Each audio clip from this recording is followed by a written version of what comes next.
Yes, Kenya. Tamu sana, tamu sana, tamu sana, yes. In the past few days, I've just realized that someone can easily be misunderstood. And I'm one person who is clearly being misunderstood by individuals who don't listen to our videos till the end. I support Gen Zs because they are fighting for what we have all along been fighting for. So I support Gen Zs 100%. And that's what I've been explaining in all my past videos, only that some of us here are not patient enough to listen to the videos till the end. And that's why they are really misunderstanding me. I also support Raila Odinga embracing William Ruto, because Raila embracing Ruto just means Rigathi Gachagua will be kicked out of Kenya Kwanza government. So Raila working with William Ruto is making Kenya Kwanza weak.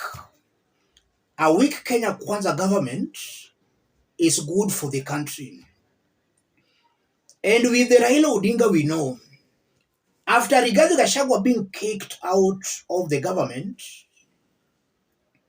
with the Raila Odinga, we know, it's either William Ruto will do things the right way, or Raila Odinga can also just team up with the likes of Rigathi to also kick him out. So Raila embracing William Ruto can also be a blessing in disguise. Maybe Gen Zs can achieve their desire through Raila Odinga. I support the Gen Zs 100% because what we have been fighting for is what they are now fighting for. And I've been explaining that in my videos. I want us to talk about what has happened today. Gen Zs announced the mother of all protests, but we have not seen that. And if you look at the political class, Kalonzo Musyoka and Rigathi Gachagua comes out as the biggest losers of what has happened today. Raila Odinga comes out as the biggest winner because he has now proved that joining William Ruto's government, he can actually help Ruto stabilize his government. And as Raila Odinga stabilizes Ruto's government, don't be mistaken that Gen Zs are not happy. Just as I did explain in our earlier video, the Gen Zs we have been seeing on the streets, a good majority were or are still Raila Odinga supporters. So even those Gen Zs you saw on the streets, some are equally happy that Raila Odinga has managed to embrace Ruto. And Raila embracing William Ruto, we are now hearing of a looming impeachment against Rigathi Gachagua. We know that Rigathi is not fit holding a public office, same to Ruto. But we must be strategic. If you want to kick these individuals out of government, we must be strategic. We cannot at once kick all of them out of the government. We can start one by one. If we succeed in kicking Rigathi out of the government, why will we not succeed in kicking out Ruto? Maybe Rigathi Gachagua can also just as well help us in kicking out Ruto after he has been kicked out. So Kenyans should be very strategic and very careful. Maybe Raila embracing William Ruto can lead us where we want to go. If you look at Raila's past track records, anytime he embraces the government, we know what normally happens.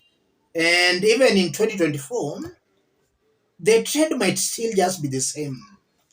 So Kenyans should understand these things. If you look at Rigathi Gachagua, in the event Raila Odinga never embraced Ruto, Rigathi Gachagua and William Ruto would just mobilize their supporters and they'll still just continue ruling. Rigathi is very desperate to please Ruto.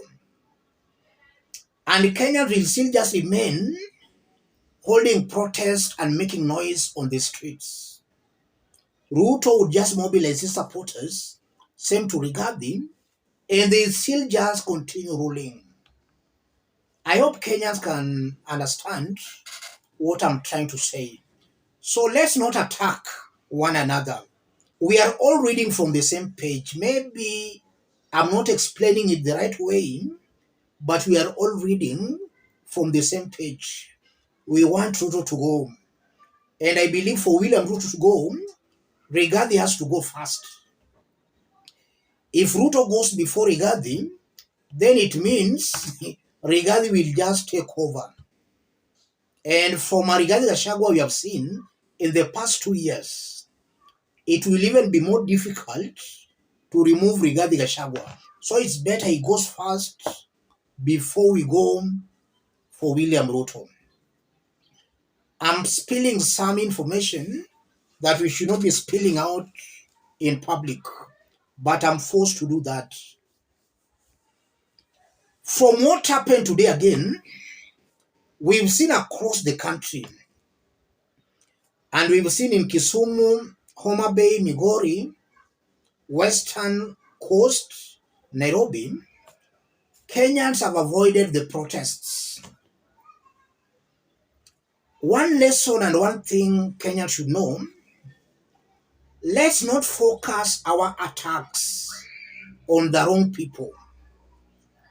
The problems we have in Kenya are Ruto and Rigathi. Let's all focus on these individuals. The moment you start focusing on people who are not in government, then we are just losing focus and we can't have the desired results. So let's focus. Gen Zs immediately they started their protests. They started the protest very well. Ruto must go. And saying Ruto must go, they meant the entire Kenya Kwanza government. Ruto together with Rigathi. In the recent days, I'm seeing some people calling themselves Gen Zs also talking of Raila Odinga. Raila is not in government. And by talking about Raila Odinga, you must know that he controls a majority of the Gen Zs. So by attacking Raila Odinga, you are attacking the Gen Zs.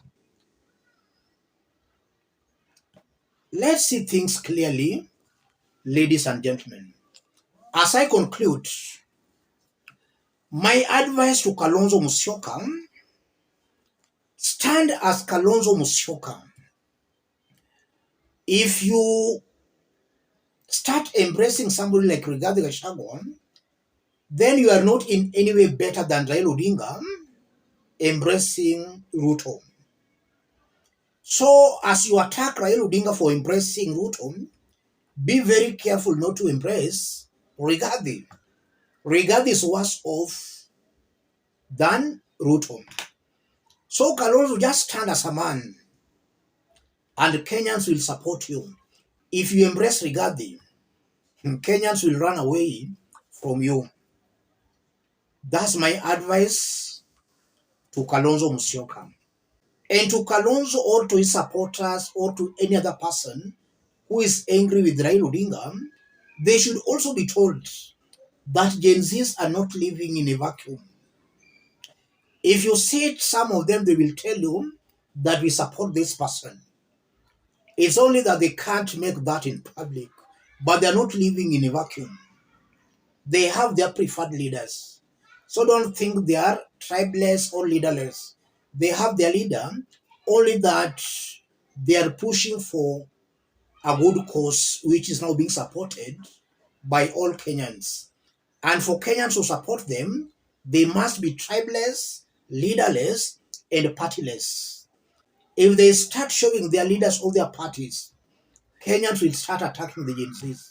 So for them to continue having that support, they must be tribeless, partyless, and leaderless. Let me stop it there. So from what has happened today is a very big blow to Kalonzo and to Rigathi. A very big win to Raila Odinga because he has proved that he can stabilize Ruto's government. He has proved that Gen Zs can listen to him. Let's meet in our next analysis. Thank you.